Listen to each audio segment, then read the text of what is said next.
So we're locking the Q3 timeline this week. I disagree. That is not how it works. The timeline is wrong. Sim is left mid-sentence, talked over. Anyway, moving on. Same person, same English, and the room just stopped listening. Today, 3 tense fixes that buy back the authority you lost in the first sentence. Quick recap. In video 2, Jess and I broke down the interview. Today, we're pushing it forward. Same Jess, different situation. Hey. So beyond hiring, I run an engineering team. 12 people, 4 time zones. And I want to tell you about Lena. Senior PM, Berlin office. Brilliant. 2 promotion cycles came and went. Both times, she got passed over. The feedback? Same line, twice. Doesn't show up in the meetings. Lena's English is fine. Her grammar is fine. But 3 sentences in, the room had already decided she was junior. 3 meeting moments, 3 traps, 3 tense fixes. Stay till the end, full before and after, plus what happened to Lena.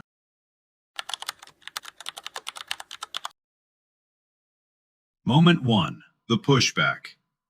Your manager says something and you don't agree. You know the right answer is on your side. So, you say what your textbook taught you. I disagree. That is not correct. You are wrong. Grammatically, perfect. Politically, you just put yourself on the floor. Here's what I hear when somebody says, I disagree, with that flat, present simple energy. I hear, I'm about to fight you. Not, I have a better idea. And every other adult at that table hears the same thing. We close ranks. We protect the calendar. You lose, even when you were right.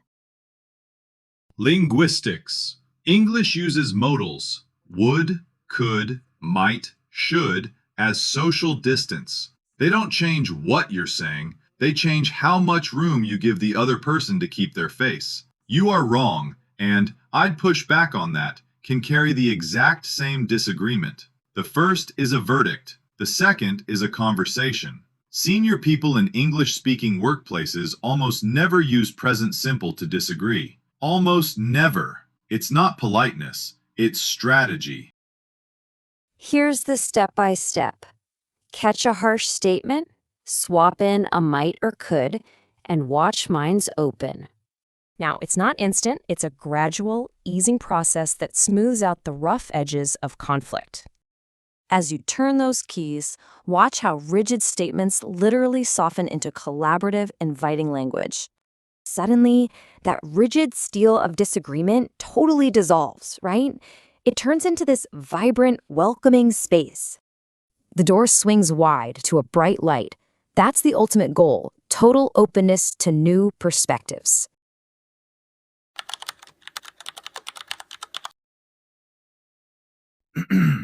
Moment 2. You're talking. Someone cuts in. Half the time it's not even hostile. They got excited, they had a thought, they steamrolled you by accident. Now you have a choice. Take the floor back or shrink. Most learners shrink, and the tense they shrink in is present simple. When somebody says, wait, I want to finish, that's a request. They're asking permission.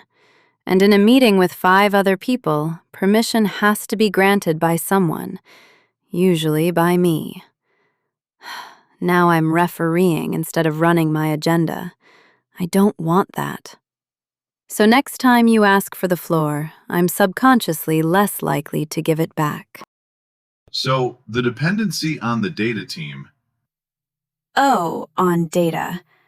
Actually, I just want to say... Wait, I want to finish. Let me say one thing. Present simple states a fact or a desire. I want to finish. That's a desire. The interrupter can simply not give it to you. Present continuous works differently. It frames you as already in motion, mid-action. And in English, you don't interrupt an action that's still happening. You wait for it to end. So instead of asking for the floor, claim the time you're already standing on. Steal these 3. I'm just finishing my point. Give me 10 seconds. I'm getting to that. I'm wrapping up here, then I want to hear it. Notice, none of them ask, all of them inform. You're not requesting space, you're announcing that the space is already yours.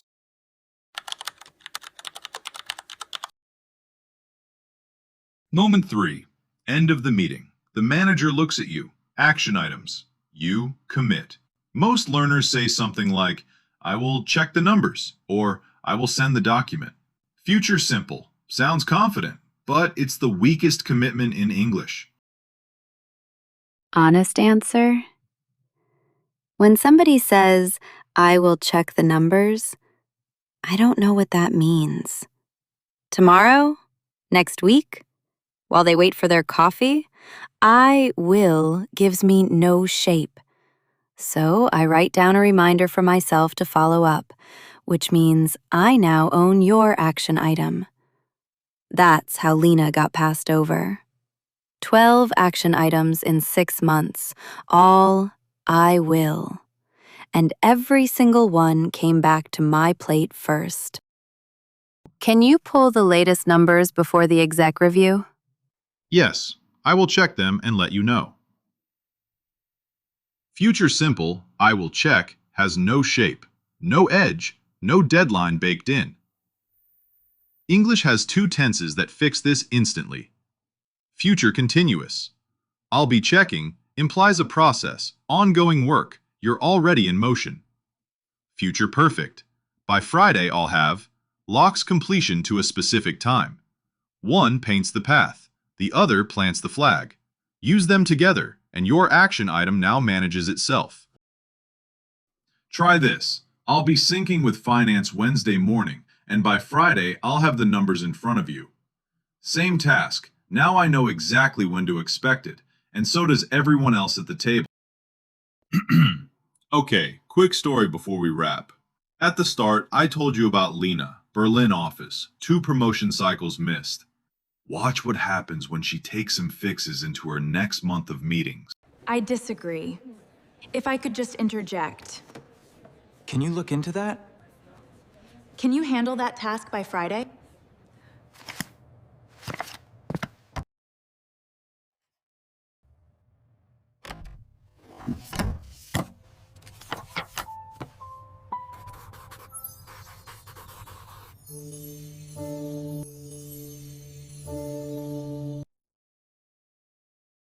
I'd push back on that. I'm not sure the customer side holds. Absolutely. I'm just finishing Qued. 10 seconds. By Friday, you'll have the numbers and a 1-pager. Yes. We appreciate it. 3 tense fixes, and the room treated Lena like a different human. I'll tell you the truth. I've watched this exact transformation maybe 40 times. It is never the vocabulary. It is never the accent. It is the tense. Present simple makes you sound like you're announcing yourself. Modals, present continuous, future perfect, they make you sound like someone who's already moving. And the people in the room treat moving people very differently from announcing people. Okay, back to me and Jess in the meeting room. Those 3 demos we did earlier, pushback, interruption, commitment, those weren't separate meetings. They were 3 moments inside the same one.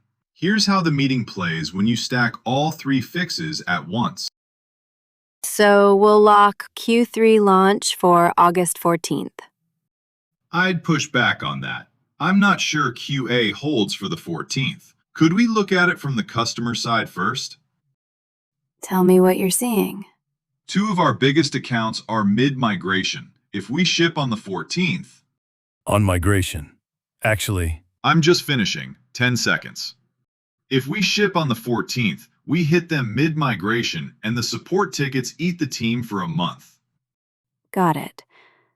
So, what would you propose?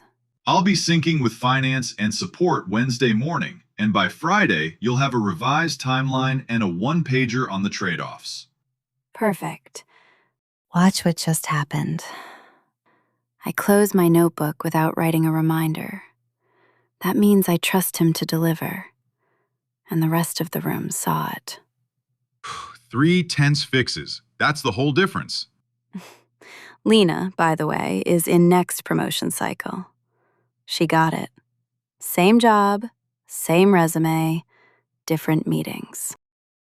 Same homework rules as last week. Don't try to use all 3 fixes at once. Your brain will lock up in the meeting and you'll go straight back to present simple. Pick one, the one that hurts most. If you keep getting talked over, that's moment 2. If your manager keeps asking, "What do you mean by that?" after every commitment, that's moment 3. If you stay silent when you disagree, that's moment 1. Pick the worst one. Try it tomorrow, then come tell me how it went. Comment with the moment number, 1, 2, or 3, and 1 sentence about your meeting. Jess and I read every comment. Look, Lena got her promotion. You and I just spent 3 videos in interview rooms and meeting rooms, performance reviews, conference tables. We earned a break. So next week, we close the laptop. We leave the office. We meet Lena at a cafe where she's catching up with an old friend she hasn't seen in 2 years. The first question her friend asks, "So what have you been up to?" Sounds simple. It's actually the most tense trap question in English. Pick the wrong tense and you tell the wrong story about your own life.